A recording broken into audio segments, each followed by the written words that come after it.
Welcome back to the show. We're speaking with law professor Courtney Lee about animal hoarding. And let's talk a little bit about the law. Courtney, you point out how complex it can be to handle these cases in your article. There are multiple agencies. There's law enforcement. There's animal welfare concerns. There's mental illness. There are all the professionals related to that. It's a big and expensive undertaking to handle these cases, isn't it? Absolutely. So as you mentioned, there are multiple agencies that could and arguably should become involved in hoarding cases, animal welfare agencies, social service agencies, perhaps even child or adult protective service agencies, and law enforcement, as well as environmental agencies, especially in animal hoarding cases that can impact the environment around the hoarding situation.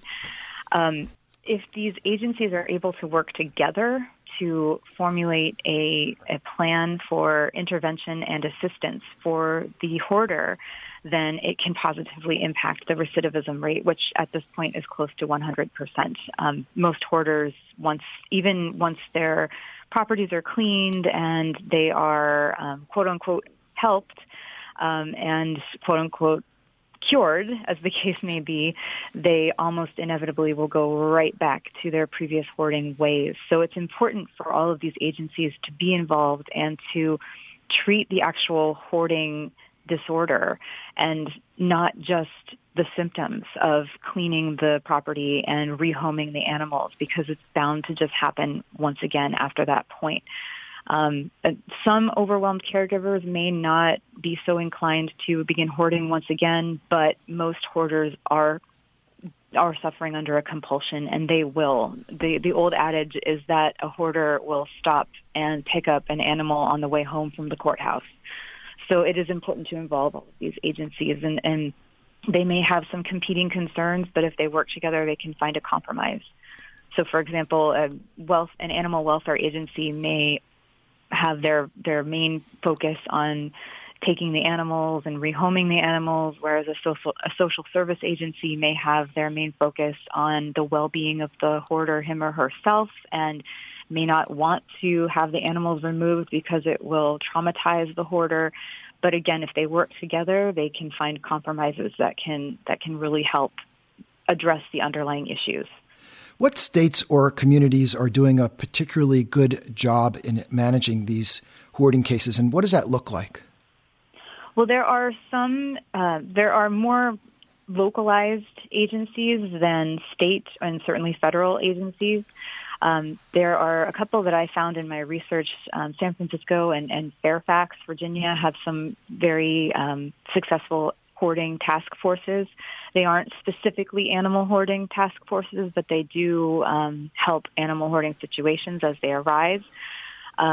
They coordinate agencies, they work together, they intervene and try to prevent that hoarder from going back to his or her previous ways. But as you mentioned, it is a very resource-intensive and time-intensive endeavor. It should actually last for years, that the agencies would monitor the hoarder and make sure that the hoarder is not slipping back into previous compulsions. There is one state so far, Illinois, of which I know, that has enacted a law that is actually, it has criminalized animal hoarding specifically, although criminal interventions are not always the best interventions in a hoarding case. Perhaps in an aggressive exploiter hoarding case, a criminal intervention might be warranted. But for an overwhelmed caregiver who is amenable and wants help, then criminal prosecution is probably not the best option. So again, it's important for all of these agencies to work together to evaluate the hoarder as an individual and to tailor treatment accordingly.